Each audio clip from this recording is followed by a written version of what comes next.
Hello and welcome to the Monroe Method Clancast. I am Jason Monroe. This is episode 168. I just had a random thought. I see a lot of posts and things from people, like businessmen especially, and they're like, oh, if I was starting from zero again, here's what I would do. And it got me thinking about, like, if I could go back to 2015 and start my weight loss journey over again, what would I do differently? Because even though like 2015 was the last year that I lost weight, I don't remember when I started. I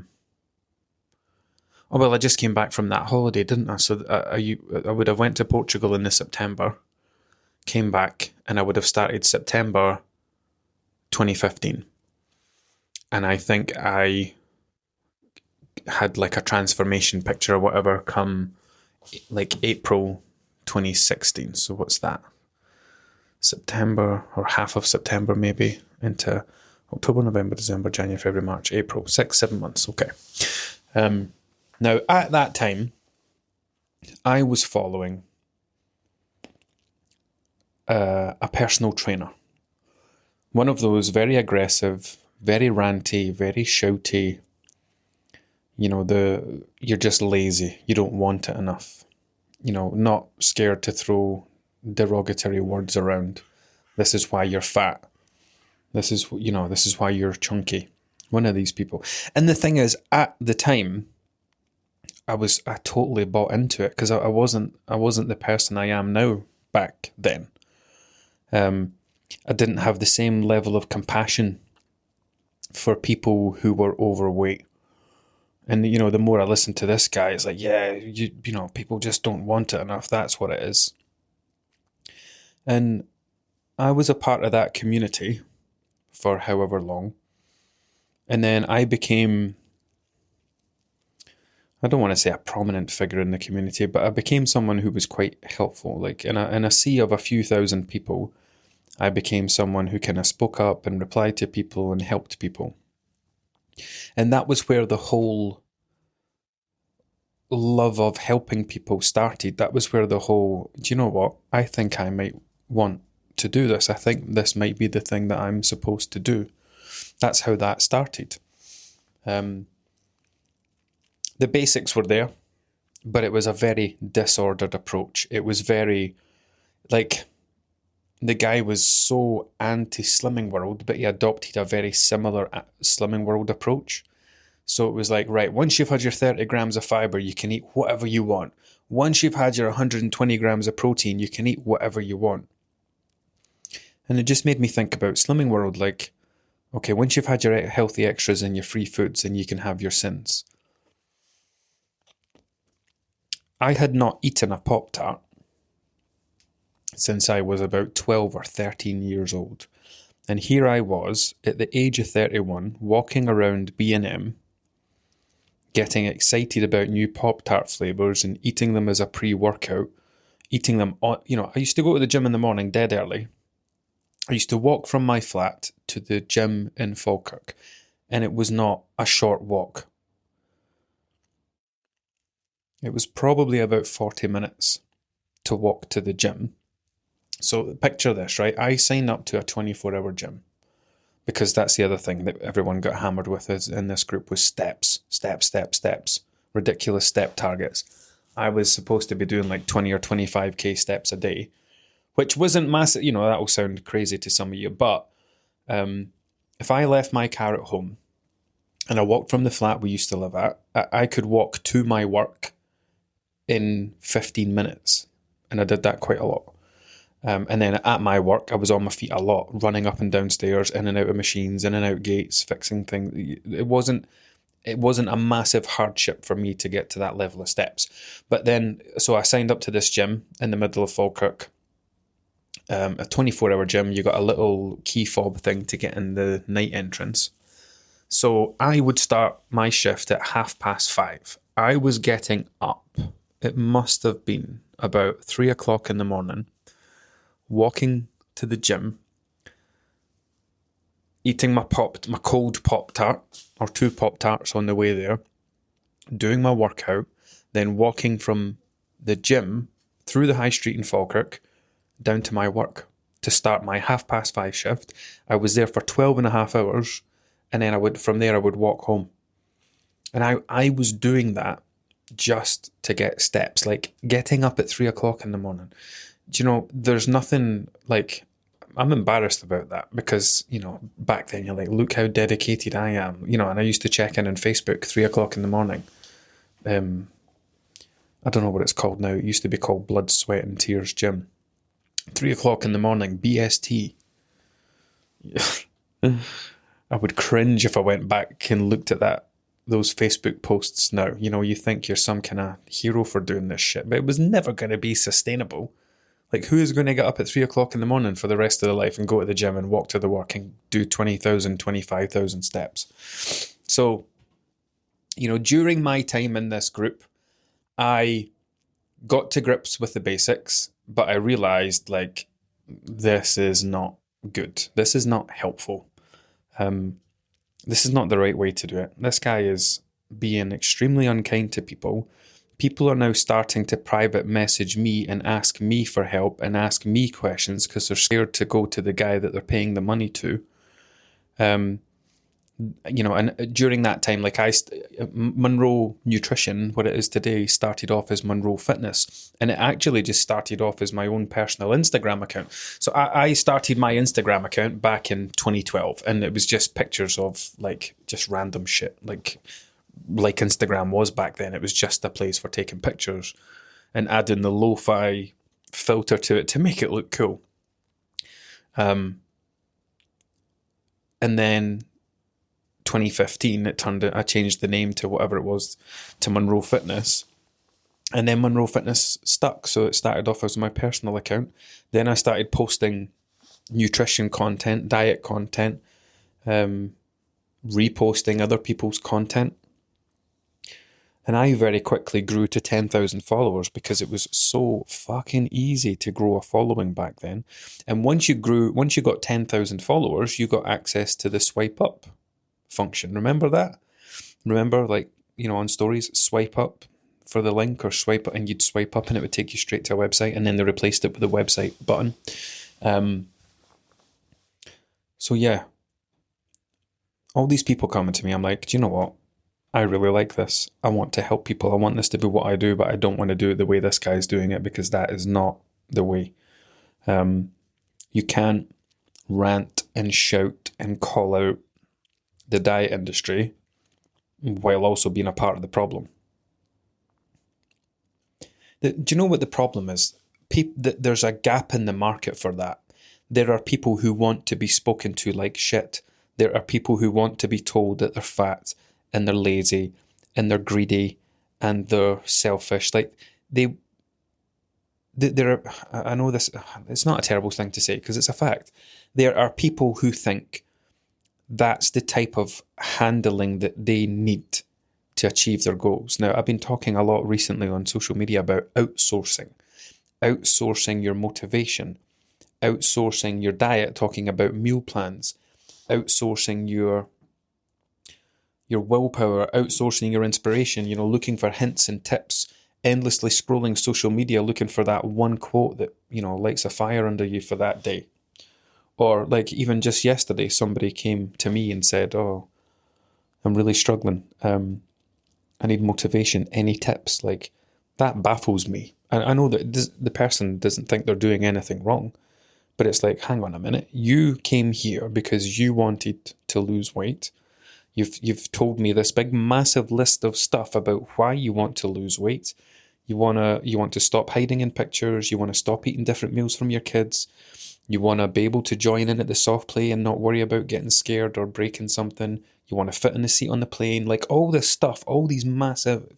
You've got a history of diabetes in the family. You've had a health scare and you've been told you need to lose weight. And even after all that, I need motivation. And I get it. Like, it baffles me because it's like, Jesus Christ, go read that list of stuff that you just said to me. Does that not motivate you? But it's that people are so trapped in the habit of outsourcing their motivation. It's like Instead of looking internally and saying, right, why am I not doing this thing? Why am I struggling to get started with this thing? Why don't I want to do this? Instead of analysing it, again, if you've listened to these podcast episodes or worked with me for any length of time, you know that we always come at things from the opposite angles. Instead of looking for something external to help you do the thing that you're doing, what about we look inside and find out why we're not doing it? Why don't you want to eat vegetables? Why don't you want to cook a meal? Why don't you want to plan your dinners for the next 3 or 4 nights? Why don't you want to go for a 10-minute walk? And I think a lot of the time we're just trying to protect ourselves because we don't want to admit that we're choosing. People often think that because you don't do something you normally do, they don't see that as a choice. If I say I'm going to go for a run tomorrow at 5 a.m., something I have not done for a long, long time, and I wake up and it's 6:30, it really doesn't matter because it wasn't something it wasn't something I was doing.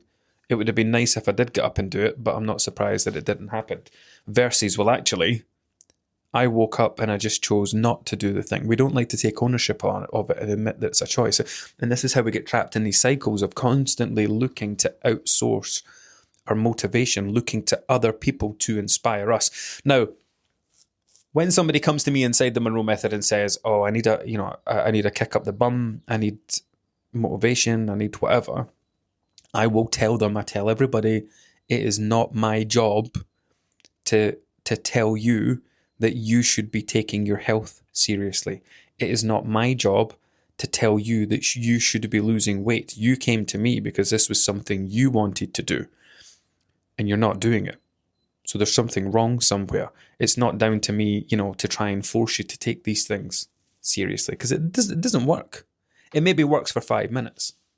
Now, that doesn't mean to say, now, I am not an idiot. I know that by the time I have spoken to someone, they feel motivated and they feel inspired.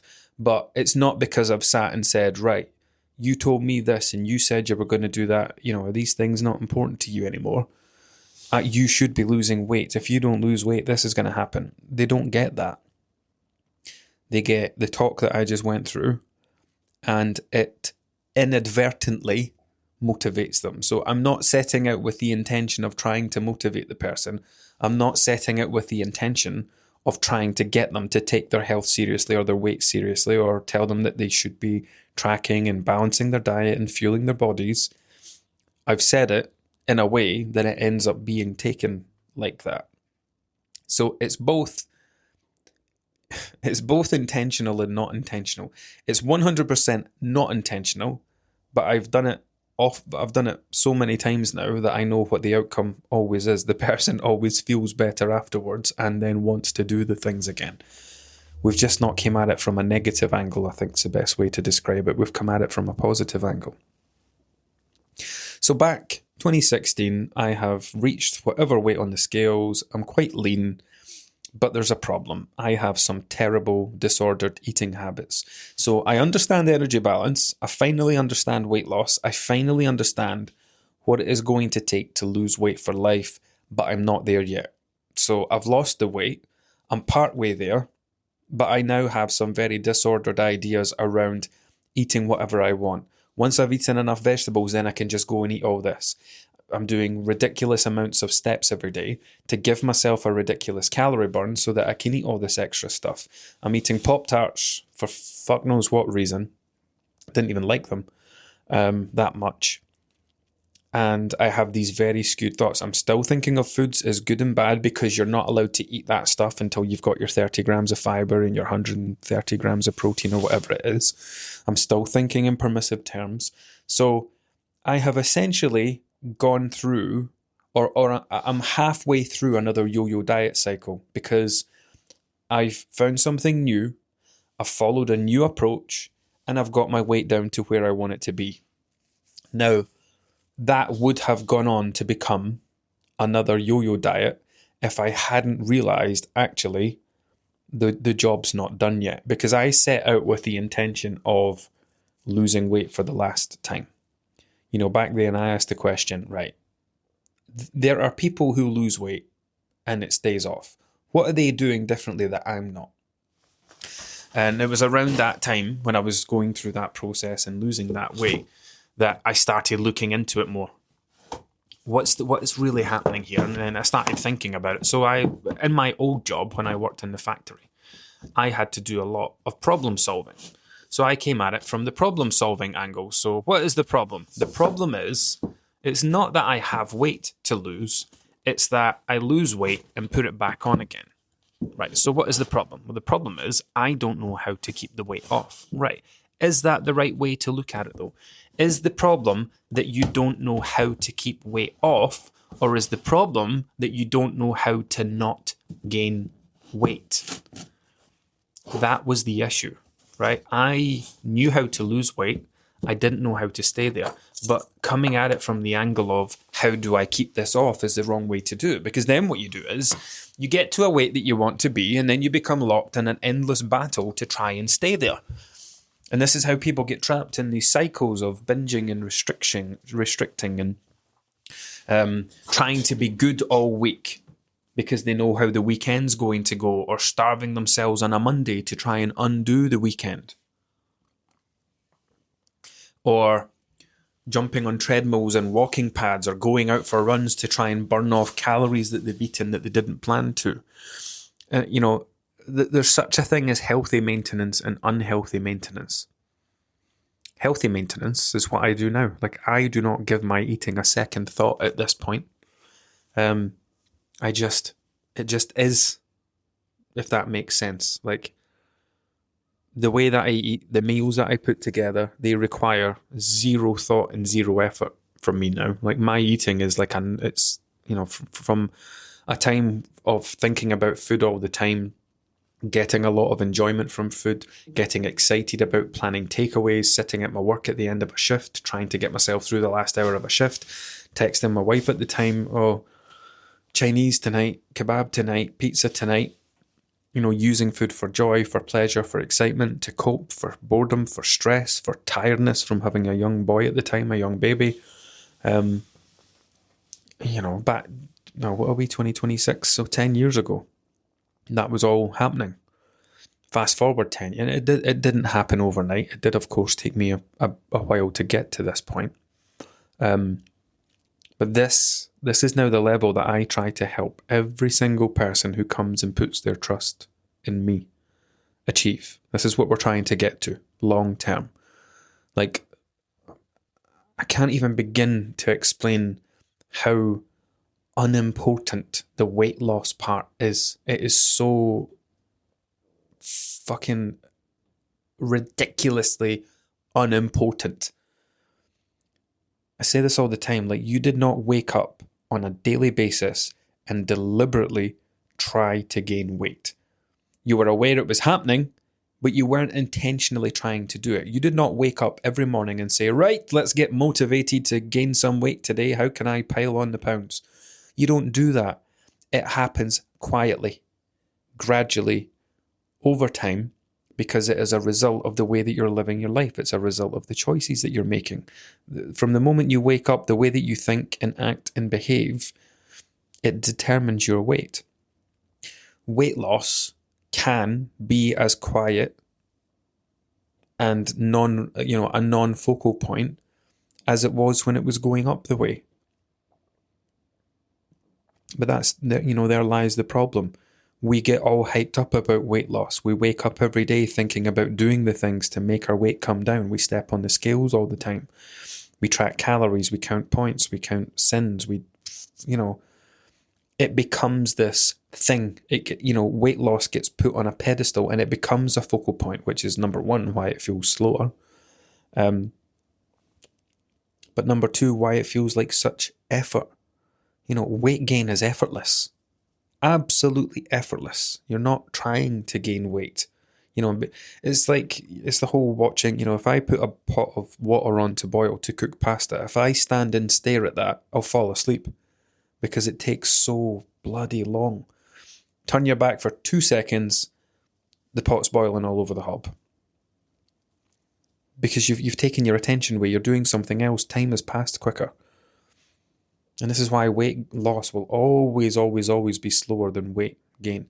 Anyway, I have wandered so far off the point. Let's circle this back to the here's what I would do if I had to do it all over again. Now, I'm obviously going to be biased here because like this is basically the same question I asked myself when I built the Monroe method, right? Step by step, day by day, brick by brick. What do people need to think? What do they need to do? What do they need to understand right at the very beginning of a weight loss journey? They need to understand energy balance. So they need to understand calories. They need to understand what they are. They need to understand what a calorie burn is, what a metabolism is, what happens when you eat calories, what happens when you eat too many, what happens when you don't eat enough. How does fat gain and fat loss work in the body, and what sort of timescales does it work on so that people have realistic expectations? You know, you can't step on the scales on a Monday and expect your weight to have come down by Friday. The body just does not work like that. So we need to talk about how we lose weight and how we gain weight. We need to talk about what weight is, what is body fat, what's its purpose, why it's not a bad thing. Then we need to talk about where has your weight gain come from. We spoke about this a couple of episodes ago when I said about your weight loss journey isn't just about going from A to B.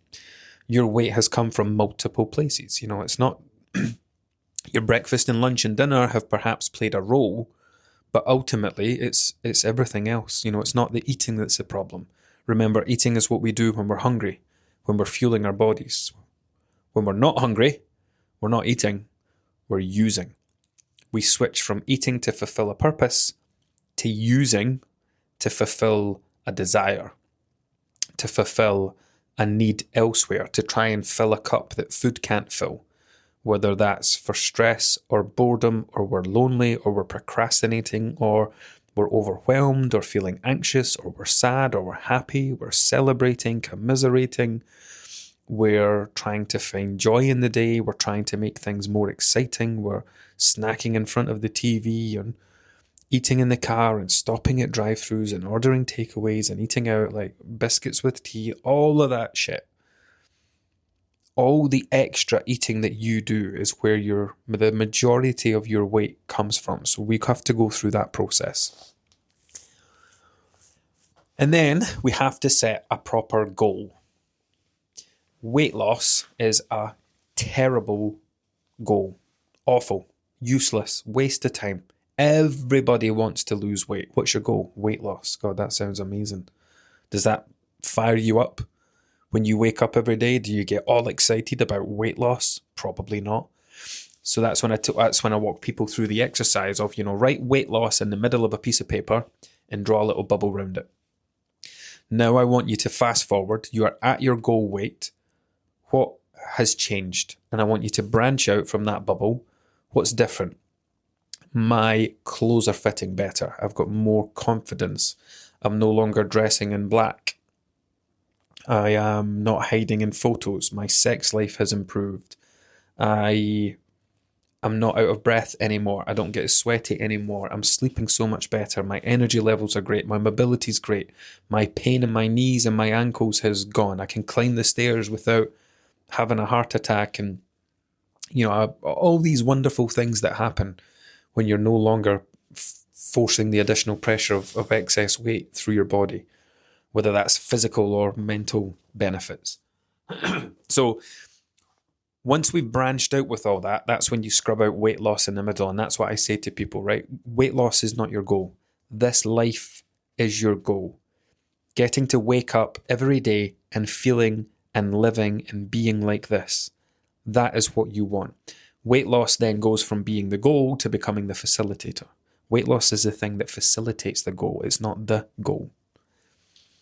And then, once we've done all that, once we understand all that, once we've got that baseline level of knowledge about nutrition and how your body works and the habits and behaviors that you are going to need long term that we're going to be working on, once you have all that, then we start doing the weight loss thing. Then we start doing the least important thing. Most weight loss journeys fail because people just do it the wrong way. That's it. There's no other way about it. It's not because people are lazy. It's not because they can't be bothered. It's not because they're half-hearted about it. It is quite simply that, like, people who want to lose, you genuinely want to lose weight. You 100% would absolutely fucking love to be at your goal weight right now. The problem is you've just not found the right, sorry, did I say find? You've just not found the right pathway to get there yet. Slimming World couldn't get you there. It was incapable of it. Weight Watchers can't get you there. It's incapable of it. Slim Fast was incapable. Injections were capable, but you couldn't keep paying the 300 quid a month. And of course, as soon as you remove the thing that got you to that weight, your weight goes back up again. The personal trainers, the 8-week programs, like, you cannot, again, this comes out to outsourcing. You cannot outsource your results. You know, people on medications are outsourcing the results to Mounjaro. People who go to PTs are outsourcing the result to PTs, outsourcing your results to Slimming World, because you're not being taught, not all PTs, that's unfair, but a lot of PTs. Do you know, I work with so many people who are like, oh, I had great results working with this PT, but I couldn't afford to keep going. And as soon as I stopped, that was it. The weight went back on again. So outsourcing results that don't last. So it's just that you've not found, God, I didn't mean to do that. It's not that you've not found, it's not that you're not meant to lose weight. It's not that you're struggling. It's not that you're broken. It's just that you have not yet walked the weight loss path properly. You've tried to fix a problem with the wrong things. That's all it is. Like, you've taken the wrong tools to the wrong problem. Drinking shakes. You know, people are not overweight because they don't drink shakes. People are not overweight because they don't go to Slimming World. People are not overweight because they don't take weight loss injections. Just to add to that, there are some people who injections would do genuinely help. But for the overwhelming vast majority of people, they're simply being abused to help people achieve bodies that they will not be equipped to live in. I am working with a handful of people, a dozen or so people, who are on weight loss medications and are starting to come off them, very aware of what's potentially going to happen when they come off it.